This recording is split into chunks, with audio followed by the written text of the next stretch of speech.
जी नमस्कार दोस्तों, आप हमारे YouTube चैनल पर अगर पहली बार हैं तो प्लीज सब्सक्राइब कीजिए। क्या 5 केजी अनाज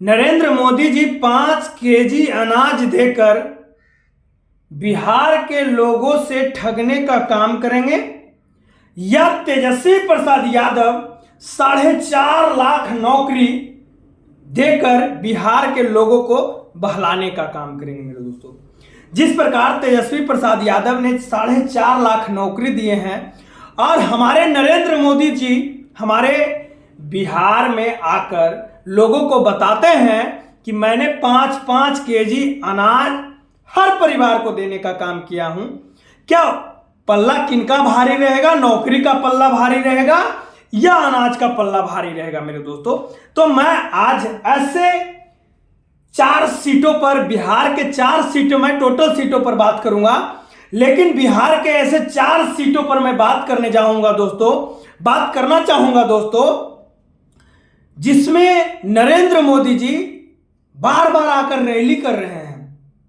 यहां नरेंद्र मोदी जी का कुछ चल नहीं रहा है। मेरे दोस्तों, मैं ऐसे 5 लोक संसदीय क्षेत्र की बात करूंगा जहां नरेंद्र मोदी जी कमजोर दिख रहे हैं, और मैं बिहार की टोटल 40 की 40 लोक संसदीय क्षेत्र की बात करूंगा, लेकिन मैं अभी 4 की बात करता हूं, वीडियो लंबा हो जाएगा। क्या जिस प्रकार से तेजस्वी प्रसाद यादव ने नौकरी देकर युवाओं को जुनून बढ़ाए हैं, क्या 5 केजी अनाज लेकर खुश हैं नरेंद्र मोदी जी से? मैं आज वही लोक क्षेत्र की बात करता हूं। पहला नंबर नवादा एक हॉट सीट बन गया है, जहां पर नरेंद्र मोदी जी को आना मजबूरी हो गया, क्योंकि नवादा की धरती नीतीश कुमार जी से संभल नहीं रहा था। नवादा की धरती चिराग भैया से संभल नहीं रहा था। नवादा की धरती सम्राट चौधरी जी से संभल नहीं रहा था, क्योंकि आरजेडी ने ऐसा पटका मारा नवादा में कि सम्राट चौधरी वहां पर बिल्कुल फेल हो गए। वही सम्राट चौधरी जिनके पिता ने नरेंद्र मोदी जी को जमीन में गाड़ने की बात कही थी, वही सम्राट चौधरी आज बगल में बैठकर सिफारिश कर रहे हैं नरेंद्र मोदी जी का। मैं नवादा की बात करने आया हूं, या नहीं, मैं सम्राट चौधरी की बात करने आया हूं। नवादा की धरती, नवादा की लोग का मूड इस बार बाहरी बनाओ घर का है। बाहरी बनाओ घर का कहा जा रहा है कि नवादा की लोग कह रहे हैं कि लोग पैराशूट से उतरते हैं और 5 साल तक भूल जाते हैं कि नवादा से मैं जीता हूं और नवादा फिर जाना है। तो नवादा का 2 ऐसे उम्मीदवार में टक्कर होने जा रहा है। मेरे दोस्तों, खेला देखिए, यहां पर समझिएगा। लालू प्रसाद यादव ने ऐसे लोग का वहां चयन किए, ऐसे लोगों को चुनावी मैदान में उतार दिए हैं। आरजेडी ने श्रवण कुशवाहा का टिकट वहां से क्लियर कर दिया था और नामांकन भी हो गया था। उसमें कहा जा रहा है मेरे दोस्तों, नवादा की धरती श्रवण कुशवाहा को सैल्यूट करता है, श्रवण कुशवाहा को प्रणाम करता है।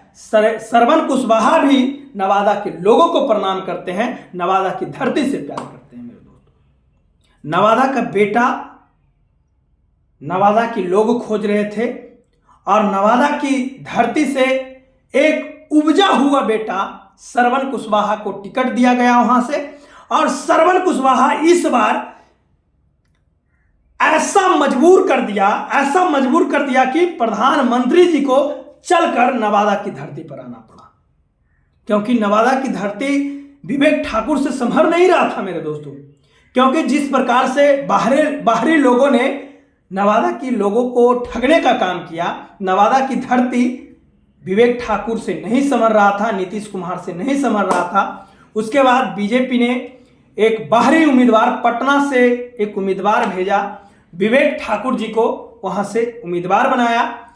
और लेकिन यहाँ जो टकराव होने वाली है मेरे दोस्तों नवादा की धरती पर, वो बहुत जोर शोर से होने वाली है। इसमें अभी जो रेस चल रहा है इसमें श्रवण कुशवाहा बहुत ही आगे दिख रहे हैं। श्रवण कुशवाहा का जन सलाब कोई प्रधानमंत्री से कम नहीं है मेरे दोस्तों, क्योंकि प्रधानमंत्री 5 साल पर एक बार नवादा की धरती को देखते हैं। श्रवण कुशवाहा नवादा की धरती पर पैर जमा कर बैठा रहता है, कुर्सी लगाकर बैठने का काम करता है। मन होता तो गरीबों के साथ कंधे से कंधे मिलाकर चलने का काम करता है मेरे दोस्तों। ऐसा श्रवण कुशवाहा मजबूर कर दिए प्रधानमंत्री को। अरे श्रवण कुशवाहा को सैल्यूट करना चाहिए कि प्रधानमंत्री दिल्ली से चलकर नवादा की धरती को ललकारने आ गए, लेकिन उस ललकार में नवादा की धरती नहीं सुनने तक नहीं पहुंचा। चलिए, नवादा अभी आरजेडी का हॉट सीट माना जा रहा है। आरजेडी उस पर कड़ी मेहनत कर रही है। देखिए, क्योंकि आरजेडी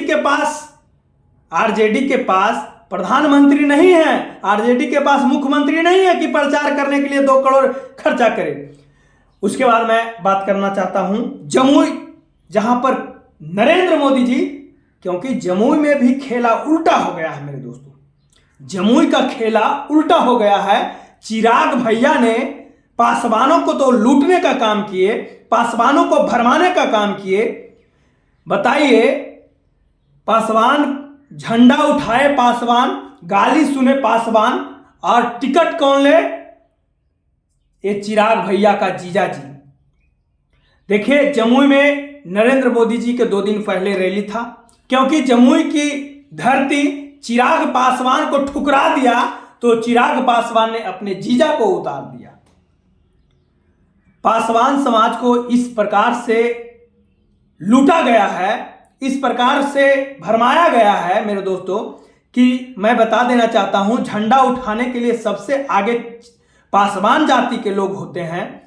झंडा उठाने के लिए पासवान जाति के लोग इस प्रकार से चिराग पासवान का जय जयकार लगाते हैं। लेकिन देख लीजिए, लोकसभा चुनाव में देख लीजिए क्या हो रहा है। आप भी पासवान होंगे मेरे दोस्तों, आप भी चिराग पासवान के फैन होंगे, लेकिन चिराग पासवान कहां से कहां टिकट बांटने का, पासवान समाज के लोग ही कह रहे हैं तो पैसा पर टिकट बांट दिए।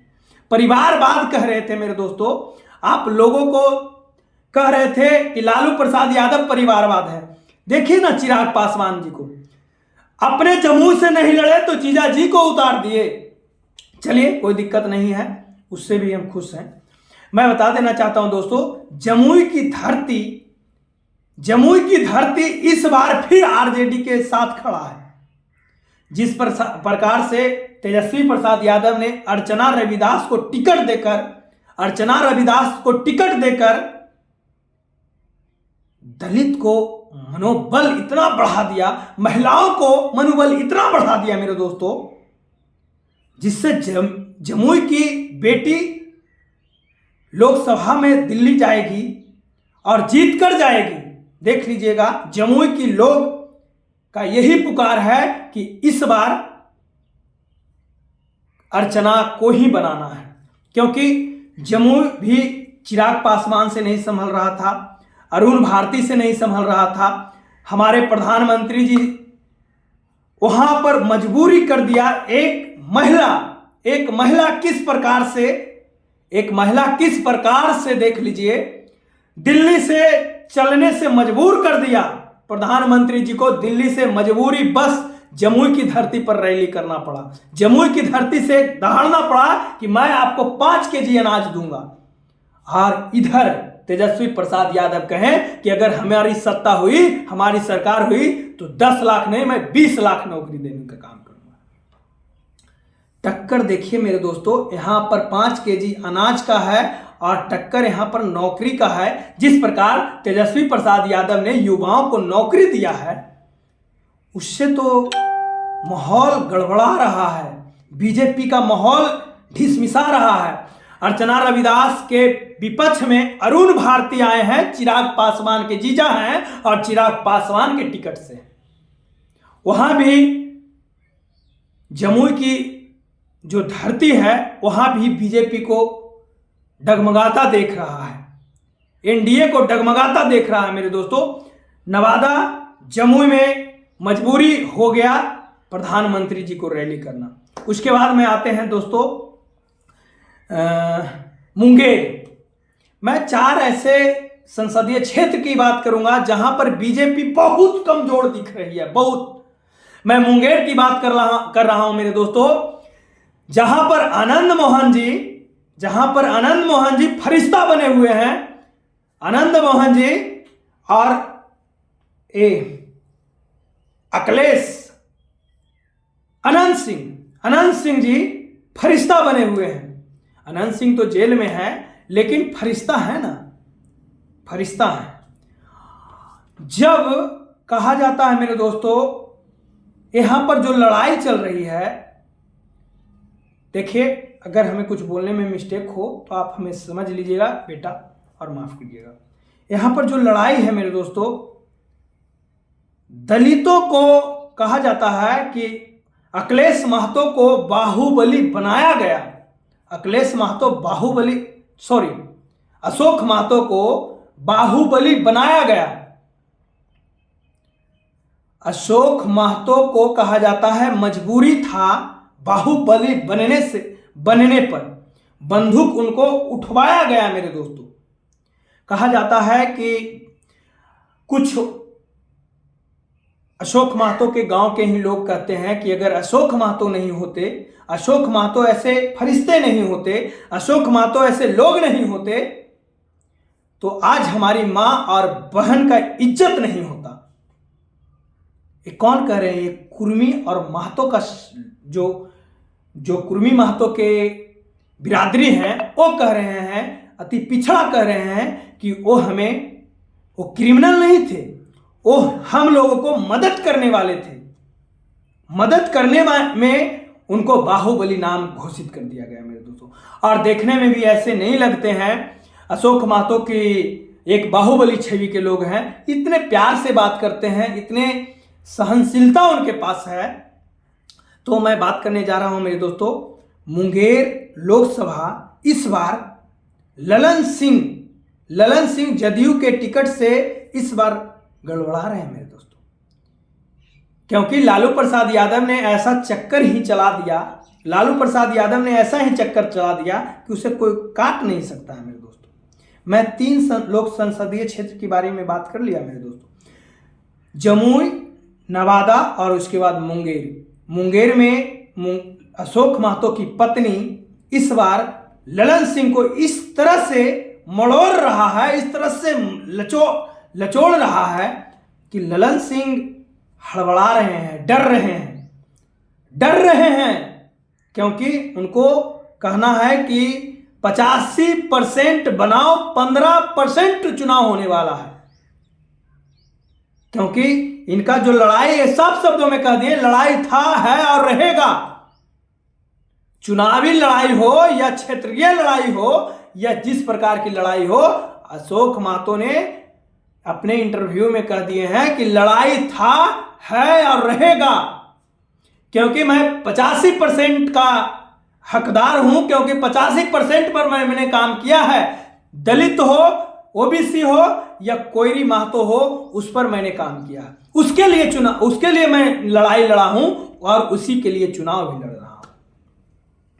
इस बार मुंगेर भी गड़बड़ाया हुआ है मेरे दोस्तों, क्योंकि ललन सिंह को चुनाव हारने का एक और कारण भी हो सकता है कि नीतीश कुमार की पार्टी से। नीतीश कुमार को बिहार की युवा देखना नहीं चाहती है। नीतीश कुमार को जिस प्रकार ने दल बदल काम किया है, उसी प्रकार से बिहार की युवा उनको देखना नहीं चाहती है। चलिए, मैं 3 का बात कर लिया, एक मैं गया की बात कर लेता हूं, क्योंकि गया में भी एक माहौल होने वाला है। क्योंकि जो 3 सीटों की मांग कर रहे थे, अब क्या लगता है कि 1 सीट भी नहीं बचा पाएंगे।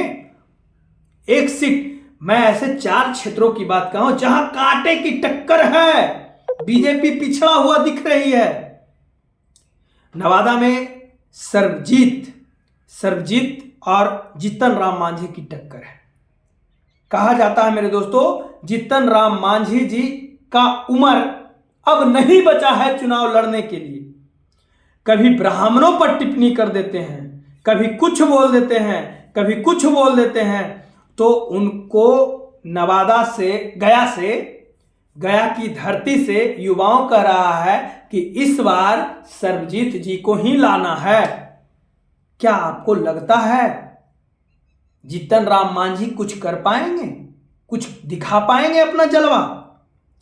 मेरे दोस्तों, इस बार जो चुनाव होने जा रही है, मैं 4 लोक संसदीय क्षेत्र बिहार की बात की, जहां पर बीजेपी डरी हुई दिख रही है, बीजेपी हड़बड़ा रही है। क्या 40 में 40 बिहार की जनता इस बार बीजेपी को क्या देने जा रही है? बॉक्स या और कुछ? मेरे दोस्तों, जहां भर भर कर सीट जाता था मेरे दोस्तों, वहां बीजेपी के लोग, नरेंद्र मोदी जी को ध्यान नहीं चलता था कि बिहार में कोई ऐसा कॉलेज का नाम बताइए दोस्तों जहां पर लोग शिक्षा में सबसे पीछे हो जाती है बिहार। बाकी के लिए जय हिंद, जय भीम दोस्तों।